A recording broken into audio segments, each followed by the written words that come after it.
안녕하세요 여러분. 영유아 발달 6주차 태내기입니다. 자, 태내기 발달은 네 가지로 살펴볼 텐데요. 태내 발달 단계 볼 거고요. 태내 발달에 영향을 주는 요인 볼 텐데 제가 EBS 태아 프로그래밍은 제가 요약을 하고 그 다음에 태내 발달의 단계와 영향을 주는 요인은 KBS 다큐멘터리 태아 일부 만남이거든요. 그러니까 지금 태내 발달에서 배운 내용을 그냥 영상으로 한번 보신다 생각하면 될 것 같아요. 그래서 제가 두 가지 링크할 텐데 하나 EBS 거는 제가 요약해 드릴 거고 KBS 거는 여러분들이 한번 시청하시길 바랍니다. 자, 태내 발달 단계. 태내기는 수정부터 출생까지 평균 266일이고요. 약 한 38주간입니다. 그래서 첫 번째는 배란기라고 하고요. 수정 후 2주까지, 그러니까 착상하는, 그 자궁에 착상하는 수정 후 2주까지를 말하고요. 발생기, 배란기, 배종기, 정착기라고도 합니다. 그래서 난소의 난자가 질로 들어온 정자와 만나 수정된 후 착상하기까지를 뜻합니다. 그래서 꼭 영상을 보세요. 이렇게 말하는 것보다 영상을 보시면 아주 자연스럽게 이해가 됩니다. 그래서 KBS 만남 꼭 영상 보시길 바랍니다. 두 번째는 배아기이고요. 임신 약 3주부터 8주 사이를 말하고요. 일생 중 가장 성장 속도가 빠른 시기예요. 그래서 자궁벽에 착상한 배아가 외배엽, 중배엽, 내배엽으로 분화되어 신체의 주요 기관 및 신경 조직을 형성합니다. 그래서 외배엽은 피부의 표피, 손톱, 발톱, 머리카락, 신경계, 감각기관, 뇌, 척수, 치아 등으로 발달하고요. 중배엽은 피부의 진피, 근육, 골격, 순환계, 배설기관 등으로 발달합니다. 내배엽은 소화기관, 기관지, 허파, 내장, 간, 갑상선 등의 신체 내부 기관 등으로 발달합니다. 자, 태아기는 임신 9주부터 출생할 때까지의 기간을 말하고요. 이때의 유기체를 배아가 성장한 태아라고 이제 하고요. 인간의 형태를 갖춥니다. 그래서 태내 발달 단계별 주요 변화 양상은 태아기 0-2주, 배아기 3에서 8주, 태아기 9에서 38주인데요. 하나씩 구체적으로 볼게요. 주요 본화는 발아기는 수정이 이루어진 후 수정란이 세포 분열하여 접합자가 자궁벽에 착상할 때까지. 배아기 3에서 8주는 성장이 아주 빠르고 대부분의 기관이 형성되기 시작해서 95%를 생성하기 때문에 너무 중요한 시기죠. 이때가 제일 위험한 시기. 태아기 9주에서부터 38주는 신체 크기에 있어서 매우 빠른 성장을 보이고요. 16에서 20주부터 태동을 느낄 수 있어요. 그리고 모든 신체의 기능이 작동하기 시작해서 22에서 26주는 조산하더라도 생존 가능이 있습니다. 더 구체적으로 하나하나씩 볼게요. 자, 앞에서 살펴본 바와 같이 태아 발달 단계는 수정에서부터 출산에 이르기까지 배란기, 배아기, 태아기 세 단계로 구분되는데요. 먼저 배란기 볼게요. 수정이 이루어진 후부터 수정란이 자궁벽에 착상하기까지 약 2주간의 시기를 말하고요. 수정란에 급속한 세포 분열이 진행됩니다. 그리고 두 번째 단계인 배아기는 수정란이 자궁벽에 착상한 후부터 약 6주간의 시기를 말하고요.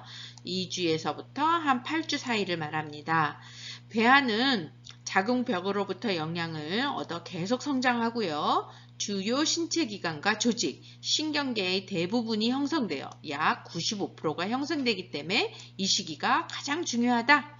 그래서 각 기관이 급속하게 형성되는 시기이므로 모체의 질병, 영양결핍, 약물 등에 민감하게 영향을 받습니다. 그리고 배아기가 끝날 무렵이면 배아기가 인간의 모습을 갖추며 이때부터 태아라고 합니다. 언제부터? 배아기서부터 이제 배아기가 끝날 무렵 태아라고 합니다.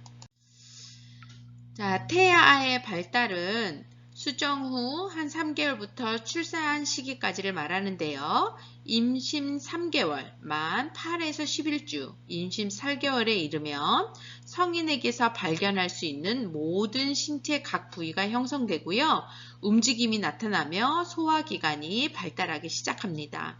발가락도 자라나 11주 무렵에는 거의 형태를 갖추고 있습니다. 한 4개월 말경에 태반이 완성되어서요. 수정란이 착상한 곳을 중심으로 완전히 이제 자리를 잡고요. 태반과 태아를 잇는 탯줄을 통해 이제 모든 영양소 그리고 산소가 태아에게 전달되죠.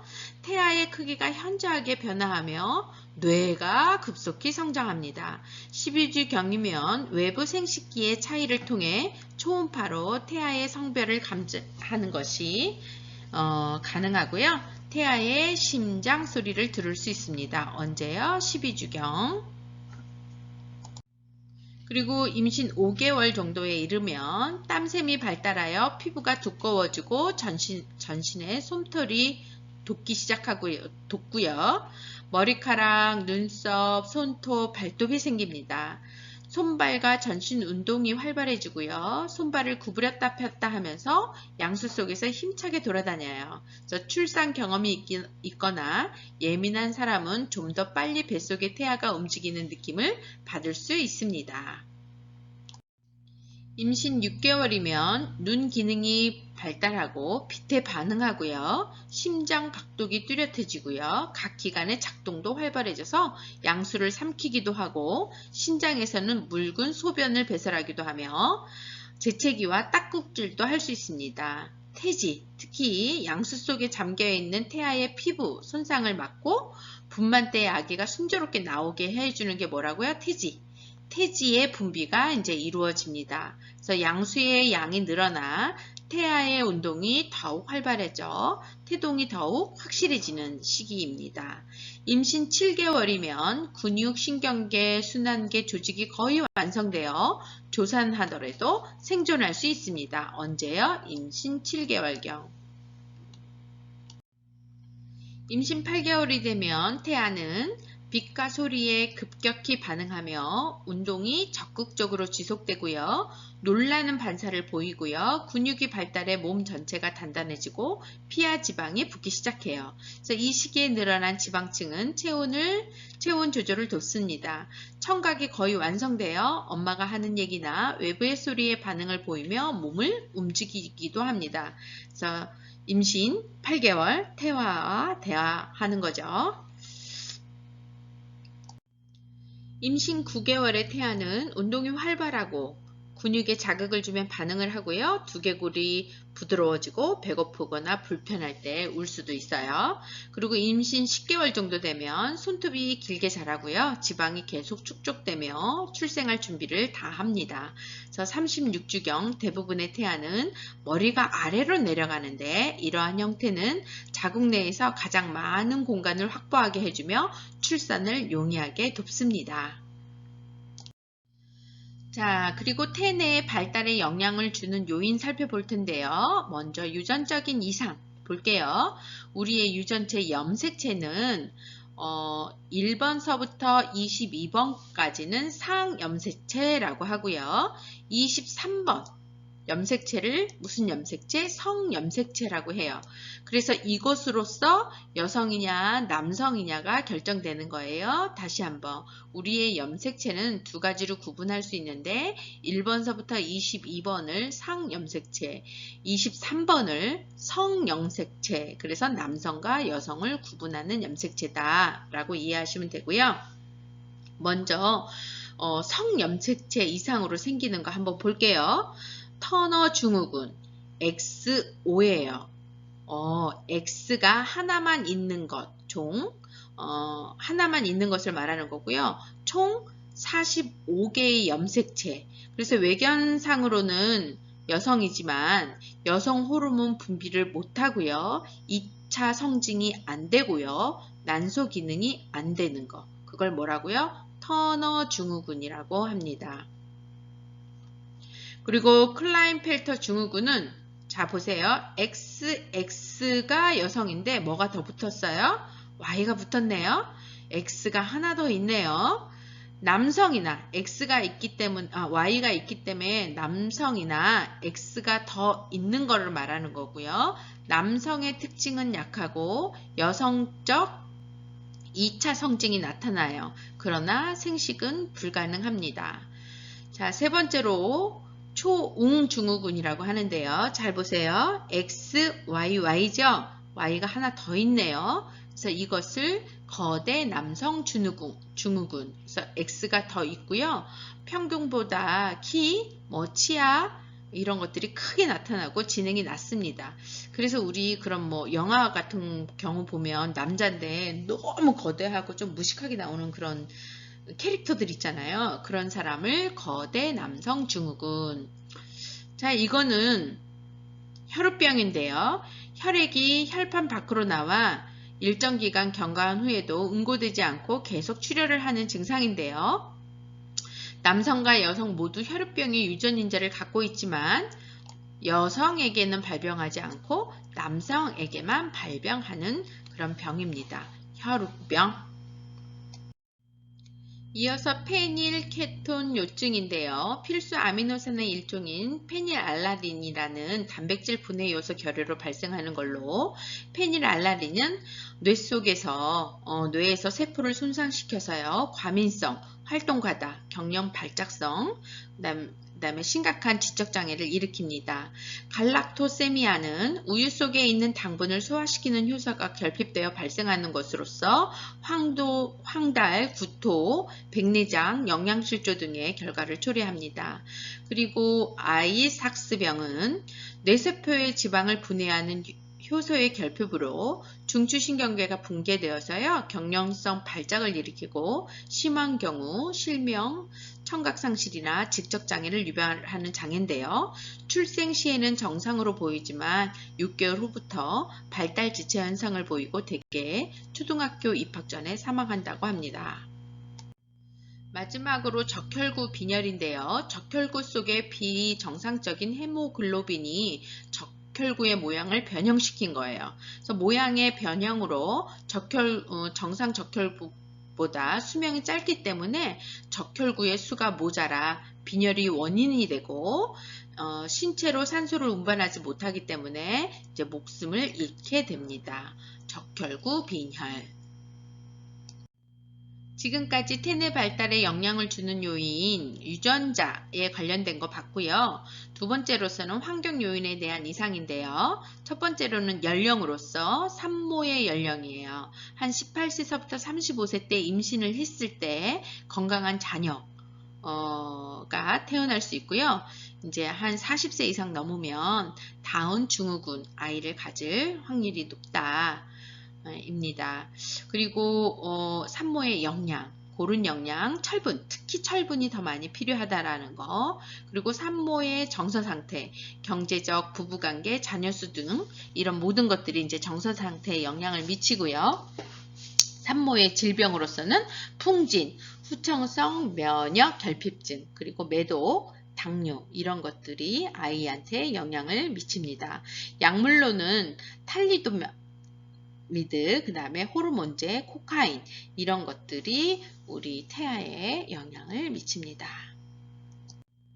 그리고 산모의 음주도 태아에게 영향을 미치고요. 산모의 흡연 당연하겠죠. 그리고 요즘 아주 심각한 거, 그리고 미세먼지도 산모에게 영향을 미칠 거라는 생각이 들어요. 그래서 환경 오염 물질, 환경 호르몬 이런 것들, 그리고 임신 중 출혈, 그리고 RH- 산모의 임신, 엄마가 RH-고 아이가 RH+일 때 둘째 아이서부터는 아주 치명적이다. 그리고 출산의 간격이 어떠하느냐에 따라서도 이제 태아에 영향을 미칩니다.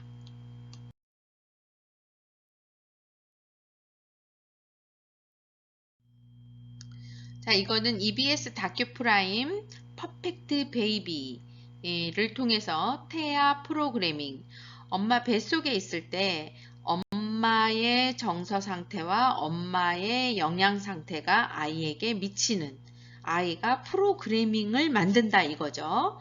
그거는 제가 요약을 하고 서두에 말씀드렸던 것처럼 태아가 어떻게 착상을 해서 발전하는가, 이런 과정은 만남은 여러분들이 영상을 보셨으면 해요. 자, 태아 프로그래밍이란 태아기부터 출생 후 삶을 준비하는 것을 뜻하고요. 태아기 때 일어났던 일이, 그러니까 이 뱃속에서 일어났던 일, 누구로 인해서? 엄마로 인해서, 그쵸? 산모로 인해서 일어났던 일이 태어난 후에도 삶에 이어진다라는 것을 의미하는 거예요. 태아 프로그래밍은.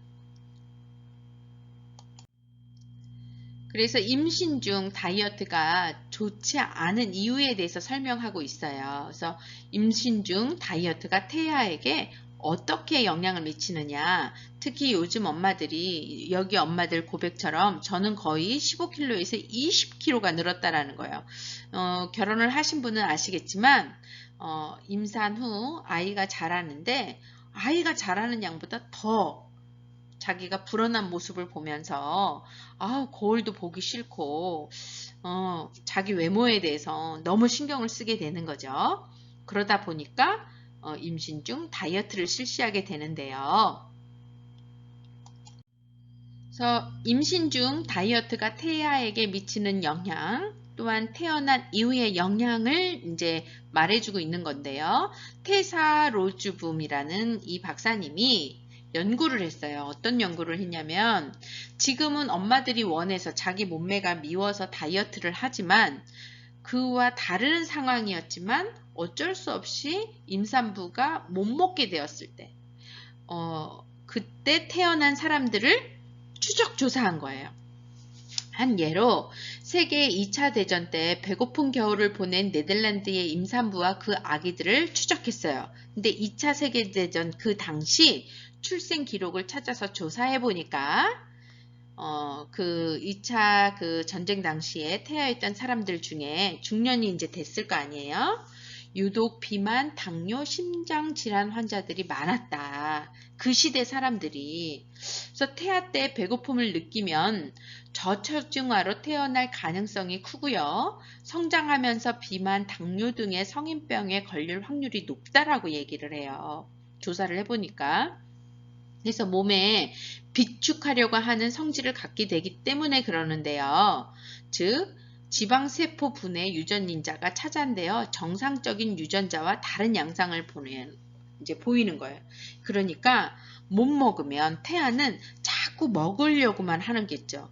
나 배고픈데 엄마가 지금 영양소를 많이 안 줘. 그러니까 막 더 먹으려고 하니까 유전자가 다르게 되는 거예요. 그게 프로그래밍 된다 이 소리인 거죠. 그래서 하나 또 이화여대에서 쥐 실험을 했어요. 잘 먹지 못한 쥐 새끼와 그렇지 않은 쥐가 이제 체중이 한 30% 차이가 나는데요. 이렇게 만들어 놓은 거야. 정상 사료를 공급하는데 또는 절반 사료를 이게 이제 다이어트죠. 한마디로 다이어트 사료를 공급한 쥐. 그런데 이제 임신한 쥐인 거죠. 그런데 새끼를 낳았더니 정상 공급한 데는 새끼도 좀 여럿이고 킬로그램도 12.9kg인 거예요. 그리고 절반 공급을 한 이 어미 쥐의 새끼는 새끼 수도 적고 새끼 마리수도 적고 그 마리수대 나눠보니까 체중도 적게 나오더라.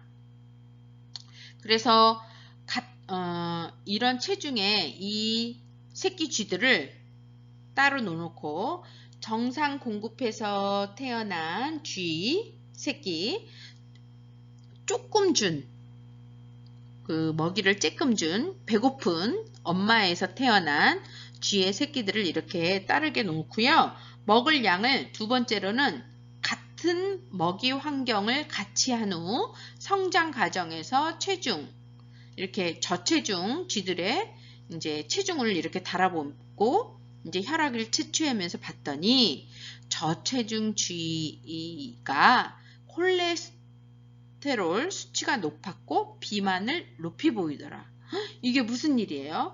저체중으로 태어난 쥐 새끼와 일반 정상 쥐에서 태어난 그 정상 새끼 쥐에게 먹을 것을 같이 먹였는데 저체중 쥐들이 콜레스테롤 치수도 높고 비만을 보이기 시작했다는 거예요. 왜? 엄마 뱃속에서 이 태아 새끼쥐들이 배고팠던 거죠. 그게 어떻게 된 거예요? 프로그래밍화 됐다라는 이야기를 하고 싶은 거죠. 결과적으로 쥐 실험은 무엇을 나타냈냐면 저체중 출생 쥐는 성장할수록 비만이 되어가더라. 인간도 그러하나? 하는 것을 이제 실험을 한 거예요. 그래서 저체중으로 태어난 아이들을 이제 추적 조사했는데 이제 그 저체중으로 태어나서 저체중 아이들 중에 이제 7살, 9살 된 아이들 106명을 모집을 해서 물어본 거죠. 저체중으로 태어났습니까? Yes. 그러면 그 아이들의 이제 피를 검사를 한 거예요. 그랬더니 어떻다라는 거예요? 혈압 수치도 높고 콜레스테롤도 높고 인슐린 수치도 높더라. 뭐랑 똑같은 거예요? 쥐와 인간이 똑같네. 저체중으로 태어난 쥐도 비만이 되었는데 또 인간의 아이들도 저체중으로 태어난 아이들 한 7년 지나고 9년 지나고 와서 봤더니 비만이 많더라. 그래서 이러한 결과는 배고픈 태아의 경험이 몸속에 기억을 하고 있다라는 거예요. 유전인자에 만들 때 프로그래밍 된다라는 거예요. 그래서 태어난 후에도 굶주릴 것이라고 판단을 해서 태아가 영양분을 지방세포에 과하게 축적하려고 하는 거죠. 이것이 바로 태아 프로그래밍. 태아 속에 내가 앞으로 살아가야 될 그런 것들을 만드는데 특히 배고픈 태아들은 태어나서 더 많이 먹으려고 하다 보니까 비만율이 많아지더라. 이 소리인 거죠. 자, 이러한 결과를 다시 한번 조명해 보면 엄마 뱃속에 있는 동안 충분한 영양 공급을 받지 못하면 태아는 중요한 장기 위주로 발달을 하는 거예요. 내가 받은 거의 열량이 적으니까 에너지가 적으니까 중요한 것서부터 막 발달을 집중하게 되니까 상대적으로 덜 중요하다라고 보이는 장기 중에 하나인 췌장 같은 기관은 잘 발달하지 않게 되는 거예요. 근데 췌장은 너무나 중요하죠. 인슐린을 분비해 포도당으로 바뀐 음식물을 조직세포에 흡수할 수 있도록 그렇게 기능을 하는 건데 이게 발달되지 않으니까 인슐린 분비가 잘 되지 않으면 혈액 속에 포도당이 소변으로 배출되게 하고 그게 바로 많은 이제 합병증을 유발하는 당뇨가 되는 거죠. 우리나라에서도 당뇨병, 성인병 발병률이 높은데 그 연령대가 언제냐면 1940년대 그리고 1950년대에 태어난 그런 분들인데 그때가 뭐가 있었어요? 6.25 전쟁이 있었잖아요. 그래서 배고픈 시절을 보냈던 사람들 지금 성인이 되신 분들, 어르신들 당뇨병, 성인병 발병률이 높더라. 또 그러한 6.25 때 태어나신 분들의 성인병, 이런 당뇨병 발병률들이 높은 것들을 또 예견할 수 있는 또 하나의 연구로서 이화여대 연구팀은 9년간 보관해온 이제 아이들의 제대열 연구를 하기 시작을 했는데요. 유전자를 분석한 거야.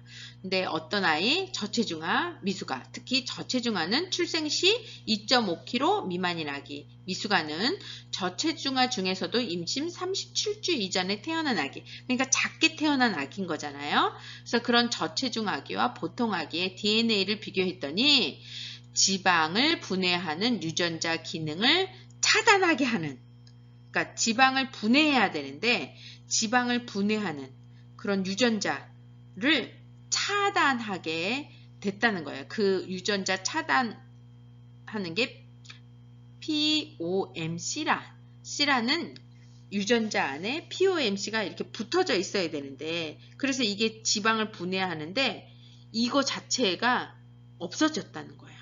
붙어 있지 않다라는 거야. 그래서 결국 아기가 성인이 되면 비만을 초래한다. 그러니까 유전자가 프로그래밍 되는데 붙어 있어요. 지방을 분해하는 유전자 이런 기능이 있어야 되는데 태아 때서부터 그게 필요가 없었잖아. 왜? 영양소가 부족했으니까. 그러니까 POCM이라는 그런 지방을 분해하는 유전자 기능을 차단해서 유전자 자체에 그게 없을 수도 있는 거고 그 기능을 못하는 거라는 거죠. 자, 이렇게 유전자가 만들어지는데 태아 때 유전자가 만들어지는 거잖아요. 그런데 우리가 아까 이야기한 POMC 유전자가 작동하지 않은 것도 메틸레이션의 활동 때문인데 이 모든 것을 태아가 선택한다는 거죠.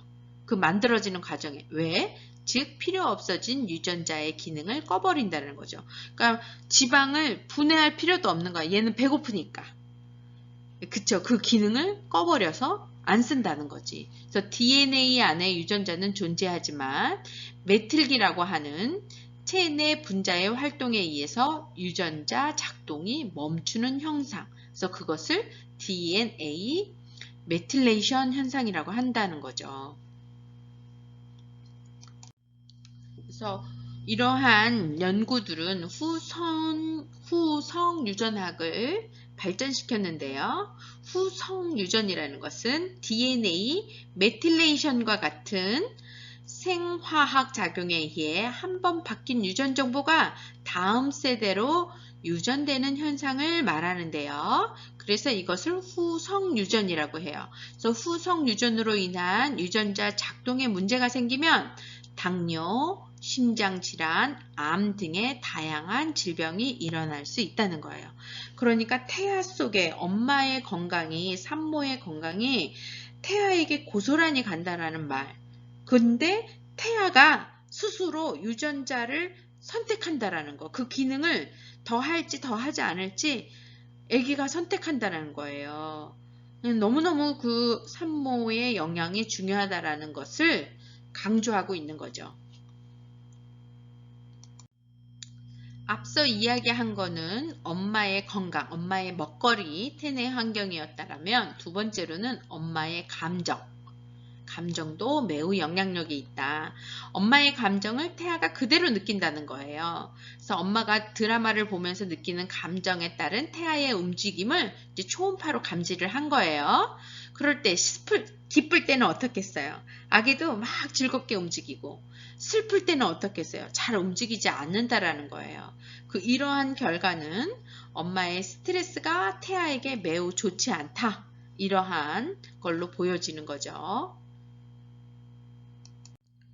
엄마의 감정은 매우 영향력이 있다를 뒷받침하는 연구 중에 또 하나는 임신 중 스트레스 연구인데요. 실제로 캐나다 퀘벡에 얼음 폭풍 자연재해가 있었던 거예요. 그래서 이때 이제 산모 그리고 태어난 아기들을 조사를 해보니까 산모들은 임신 기간이 짧았고 그리고 아기들은 저체중아로 태어났고 훗날 비만율이 높았고 지능도 떨어지더라. 이런 자연재해가 또 산모에게 영향을 미치는 거. 코로나 시기에 산모에게도 저는 영향을 미칠 거라고 봅니다. 이런 연구들을 보면 그리고 이 콘스탄트 대학의 엘베르토 교수도 이제 임신 중 내내 남편으로부터 폭력을 받은 25명의 여성 그 자녀가 이제 10대가 된 그들의 자녀를 연구를 했는데요. 보통의 아이들보다 너무 조심스럽고 불안해하더라. 그리고 어머니와 자녀 혈액 검사 이제를 통해서 7명의 아이들은 스트레스 조절하는 유전자가 차단되는 거. 벌써 뱃속에서 프로그래밍 된 거죠. 그래서 스트레스를 조절하는 그 유전자가 차단됐다는 것을 발견했다는 거죠.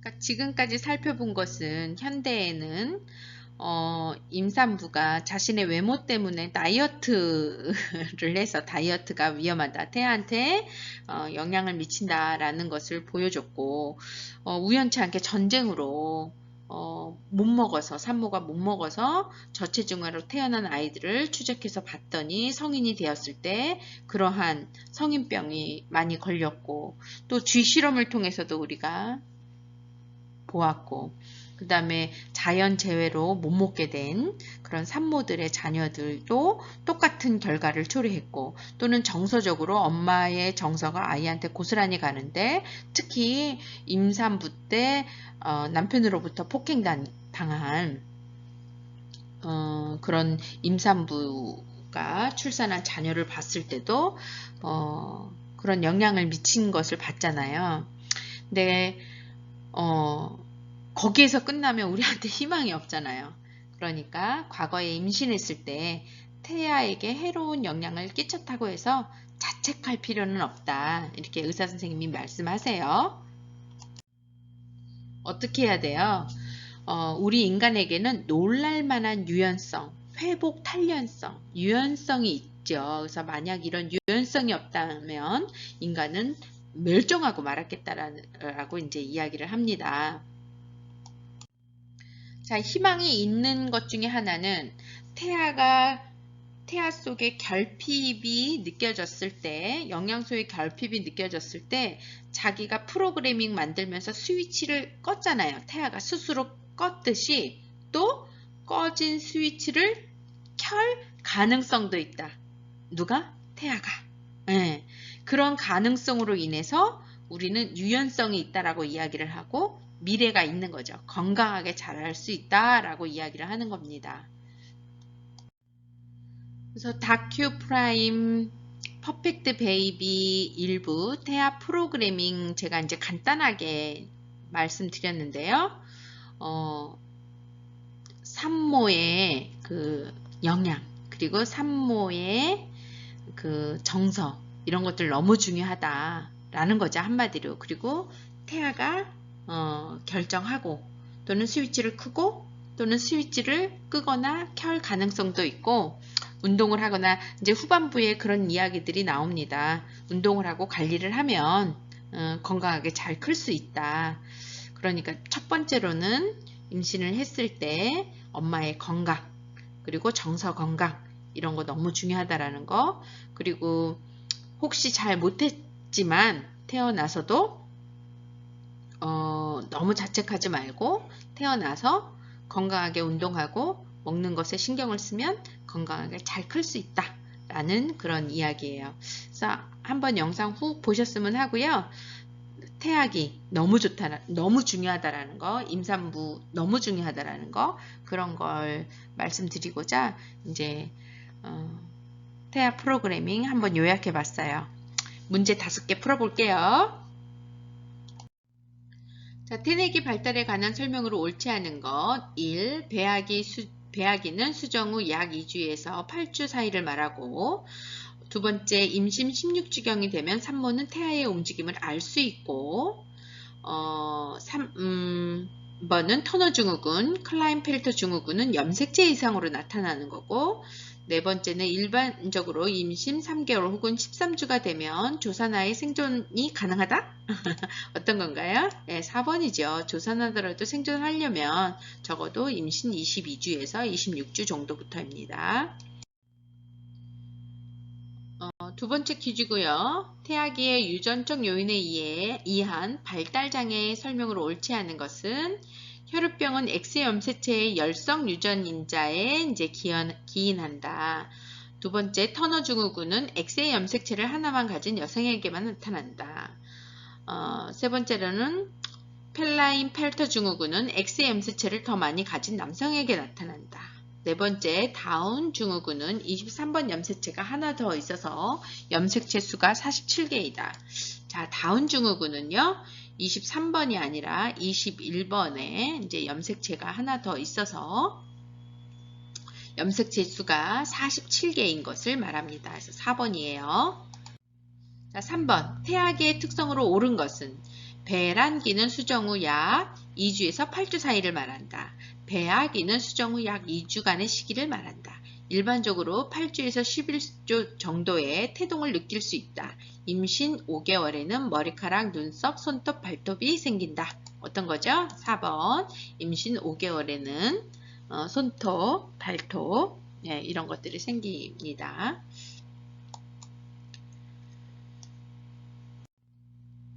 자, 조선하더라도 생존 가능한 연령은 어떤 연령인가요? 4번이라 그랬죠? 만 22주에서 26주. 그리고 5번 여성으로서 성염색체 쌍 XX쌍에 X염색체가 하나밖에 없는 증후군으로 전체 염색체가 45개인 발달장애는 뭘까요? 터너 증후군, 클라인펠터 증후군, 혈우병, 거대 남성 증후군, 터너 증후군입니다. 너무 수고하셨습니다. 애쓰셨어요.